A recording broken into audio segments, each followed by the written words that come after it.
Knife in hand, rooftop chaos. Will the police make it out alive? Someone used a stick to break the window downstairs in my home, and they broke inside, and I saw them enter the house.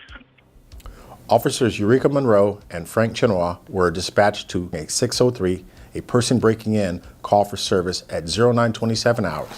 He's in here still. Relax. My wife is on the second floor. Okay. Upstairs. The officers then met with the owner, who came downstairs and told them that the suspect was in their house and so was his sleeping wife. San Francisco Police! Without waiting for backup, Officers Monroe and Chenois entered the home for the safety of the wife.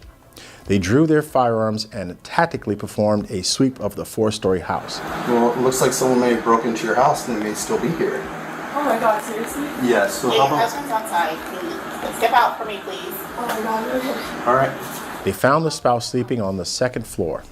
They told her to leave the premises via the area they had already searched. They continued their search of the house and found no one inside. All right, it's clear. The officers were able to view the Nest camera, which showed a depiction of the suspect, which they broadcast to dispatch. Sorry to alarm you. I was just trying to hurry up and get you out. No. That's exactly what I was hoping you would do. Yeah. Thank you so much. Backup officers started to arrive on scene, and a perimeter was established. The original caller met with Officer Monroe and told her that he had just come face-to-face with the suspect while he was in his home. He's on the top third floor. Back staircase. He's locked up there. This building just made contact with them. The suspect was now utilizing the rooftops and attempting to gain entrance into other homes. Officers Peterson, Nazer, and Williams gained access to the rooftops and located the suspect. Hey! To the west and the 2030. Look, man, just walk over where you came we got it. make sure you're okay, all right? Officers gave verbal commands to the suspect, who was now shirtless and attempting to escape. He refused to follow their instructions. Why you up there, man? Hey, just come towards us. You're up here. People are concerned about you, man. The suspect made his way downstairs through a tradesman's entrance. Officers followed his movements at a distance, and Officer Peterson informed the perimeter officers via PIC radio that the suspect was exiting the premise on the Greenwich Street side. Hey, come on out, man.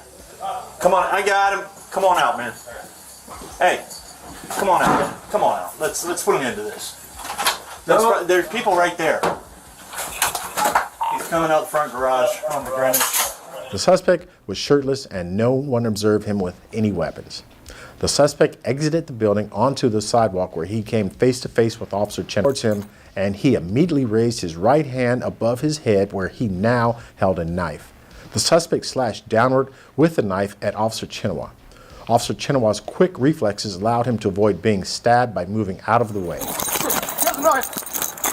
Without hesitation, he chased after the suspect and broadcast on PIC radio that the suspect had a knife. What's down on Greenwich? He has a knife in his hand, white male, black shorts, brown hair. The suspect ran towards Greenwich Street to southbound Fillmore Street to eastbound Pixley Street. Officer Monroe got into the waiting patrol vehicle with Sergeant Kelly driving. They pursued the suspect and caught up with him on Pixley Street as he was now starting to run slower. They pulled up next to him, telling him to give up. Hey, you're not gonna beat me! Stop, you're not gonna beat me! Officer Monroe, alone and with great courage, jumped out of the police vehicle and pursued the suspect on foot. Officer Monroe touched the suspect's back and was about to push the suspect to the ground. The suspect quickly spun around, raised a knife with his right hand, and tried to stab Officer Monroe in the head. Officer Monroe jumped backwards and narrowly avoided being stabbed. Officer Monroe drew her service firearm and pointed it at the suspect and ordered the suspect to drop the knife.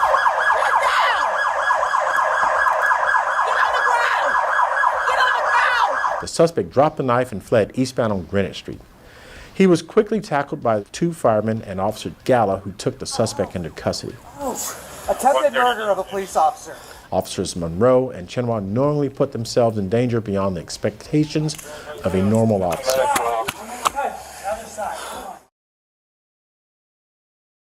Did the police take the right approach in handling the knife-wielding suspect, or could there have been a safer way to resolve the standoff? Share your thoughts in the comments and hit subscribe for more.